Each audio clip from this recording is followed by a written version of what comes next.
Donc je sais que tous les parents n'ont pas nécessairement eu le temps, l'occasion, etc. de passer chercher le matériel à l'école d'art plastique. Donc pour celles et ceux qui n'ont pas pu avoir ce matériel, vous allez faire avec des choses que vous avez à la maison. Pour les autres, vous allez utiliser la peinture que je vous ai distribuée. Donc normalement, elle est dans des pots en verre avec un couvercle, soit des pots que je vous ai transmis, soit des pots que vos parents ont apportés. Il va falloir faire attention à une chose, c'est garder ces couleurs pures. C'est-à-dire que les couleurs que vous allez vouloir utiliser, vous allez en prélever un petit peu dans un pot et le mettre ailleurs. Donc soit dans un pot en plastique, un vieux pot de yaourt, soit sur une feuille qui vous servira de brouillon, vous faites une petite palette improvisée. Mais le principe, c'est que la couleur qui se trouve dans les pots doit rester pure, pas mélangée ni rien. Donc vous en prélevez juste un peu et après vous allez pouvoir faire vos mélanges. Pour celles et ceux qui n'ont pas, vous utilisez des crayons couleur, des feutres, des craies grasses. C'est vous qui choisissez votre technique. Je vais juste donner quelques petites consignes sur la couleur. Pour celles et ceux qui ont de la peinture, donc à la maison, il va y avoir une consigne de couleur relativement clair et à ne pas transformer ou oublier. Vous avez trois couleurs primaires, le magenta qui est le rose foncé, le jaune et le cyan qui est le bleu. Ces trois couleurs, vous allez pouvoir les utiliser pures, mais également les mélanger.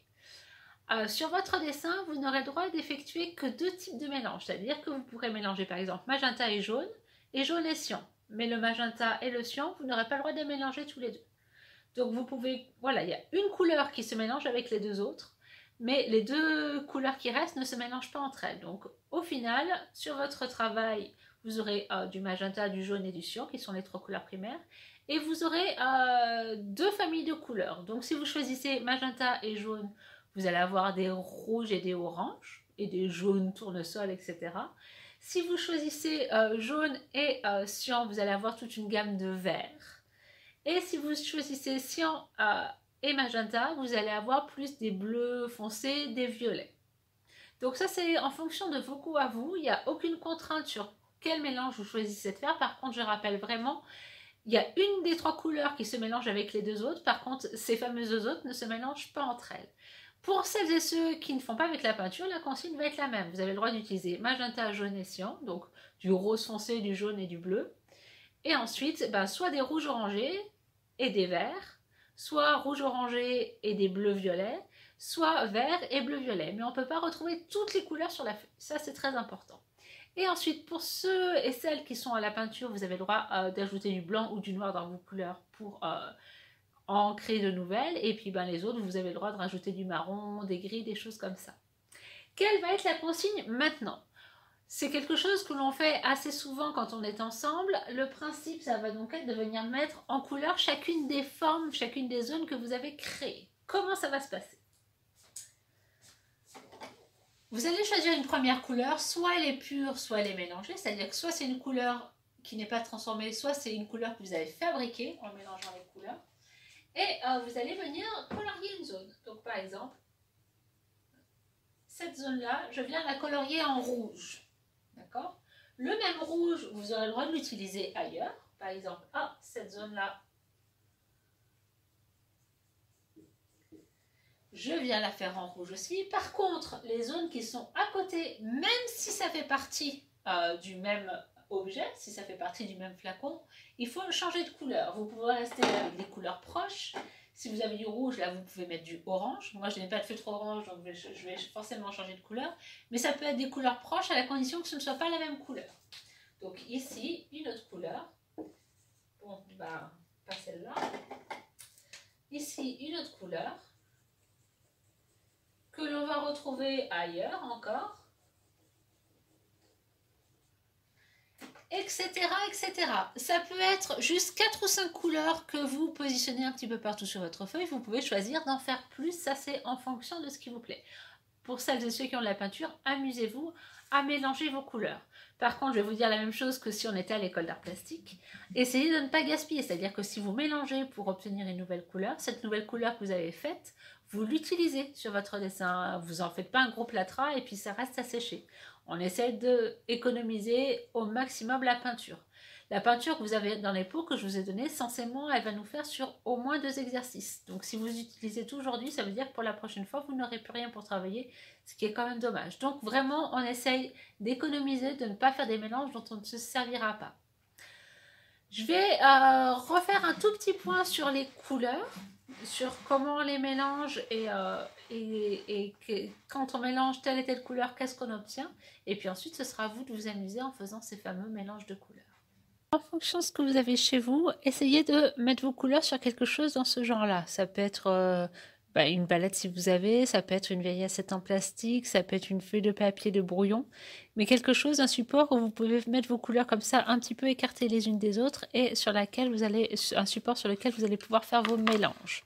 Donc on va voir ensemble en direct comment on peut mélanger les couleurs et qu'est-ce qu'on obtient dans ces cas-là. Donc magenta et jaune. Si on met un tout petit peu de jaune et beaucoup de magenta, on va obtenir un rouge.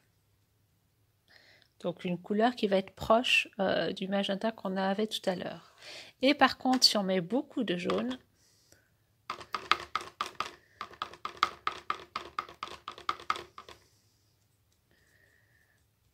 on va avoir quelque chose qui se rapproche du orange. Et plus on va mettre de jaune, plus le orange sera clair.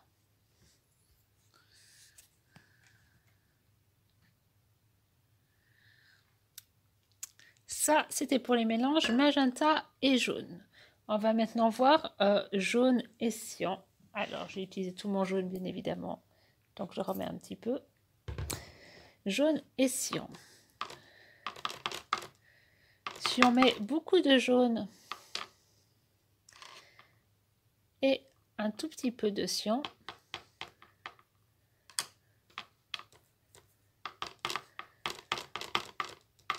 on va avoir un vert plutôt clair.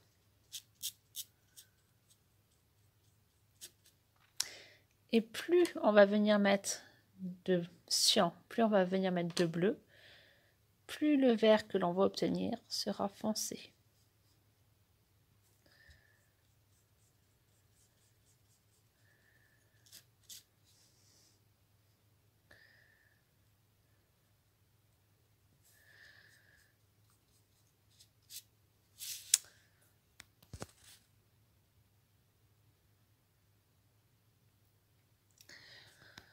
La lumière est un peu particulière sur la vidéo, du coup les couleurs peuvent paraître plus sombres qu'elles ne le sont en réalité. Une fois que j'aurai fini de filmer ça, je vous prendrai une photo et je vous la mettrai pour que vous voyez mieux comment les couleurs fonctionnent.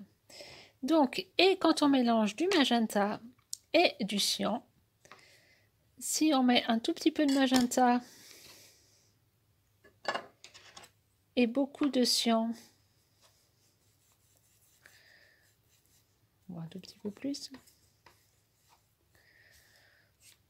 on va obtenir un bleu très foncé. Et plus on va rajouter du magenta, plus on va avoir des violets, voire même des couleurs qui se rapprochent du fuchsia.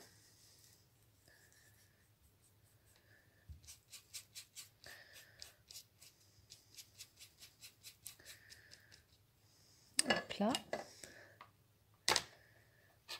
Et quand on a beaucoup de magenta et juste un petit peu de cyan,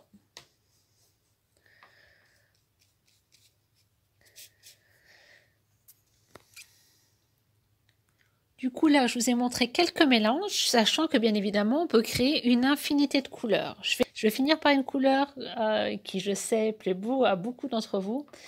On va fabriquer du turquoise, donc pour ça vous prenez du bleu et un tout petit peu de jaune. Là j'ai mis trop de jaune donc je rajoute du bleu. Et il va vous falloir du blanc. Et on obtient du turquoise.